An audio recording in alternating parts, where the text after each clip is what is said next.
Well, it's time for a goldfish greenhouse update. So here we are in the goldfish greenhouse, and we're going to do an update. We've had the central air system installed, which is this linear piston air pump, which will be used to pump air into our PVC piping around the room. Already been recording.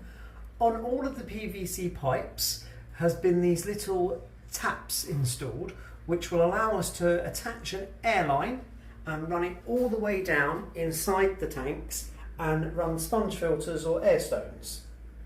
Both of the two tanks that had holes in have had the holes siliconed up and had, well, bits of glass put on them.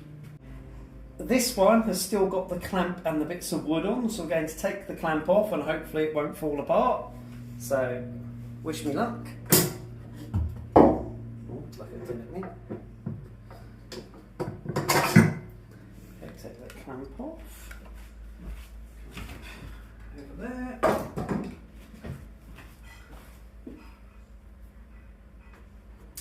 I've siliconed the bit of wood to the tank.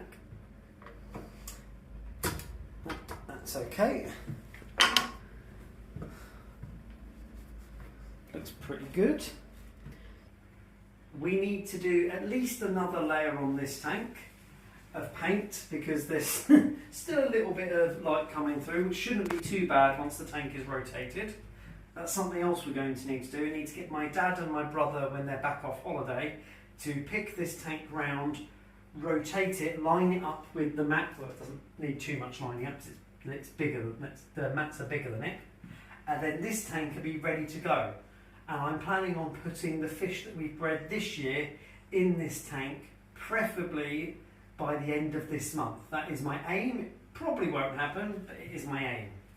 And then once this is full of water, we'll be able to use the airline to run sponge filters inside. When this tank gets flipped round, we're going to have to clean this side, the outside of the glass, and give the inside a bit of a clean before we add the goldfish to it. The outside's dirty because that's the side that was facing the floor when it was outside in the garden. My dad and my brother are going to have to pick these two tanks up, and they're going to have to align them with the mats underneath so that we can do a watertight test to make sure that the siliconing we did actually works. Because if we fill them up at the moment they're not lined up, they're going to crack anyway.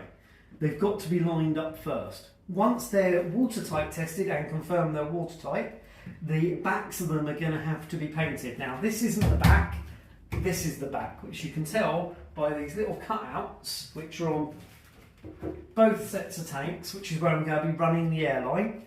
And then we're going to have lids made for all these tanks so that the goldfish can't, jump between each tank. I don't like it over there, they get better food, I'm going to jump into that tank. Which could happen actually, if they get better food, because they will communicate with each other through, fin language. All three tanks are on a simple concrete block and decking board stands. Very simple, it's just, what is it? It's 12 concrete blocks and 2-inch thick wood by 6 inches across. And these are C24 grade wood, so they're strong enough to hold the weight of the tanks and hold the weight of the water when they're in the tanks. And then I'm just putting yoga mats between them so that, any impurities, any bumps and that in the wood will be flattened out so it doesn't break the glass. Thank you very much for watching. If you like content like this and would like to see how I progress with this greenhouse and if I actually ever get it finished, or if you'd like to see how our goldfish get on at the shows, please like, comment and subscribe. Also visit my website so that you're englishaquarist.com so that you're able to look at the other societies that are in England and possibly join up and hang out with other goldfish enthusiasts and breeders. I'm going to go now. I need a cup of tea and the kitchen is this way.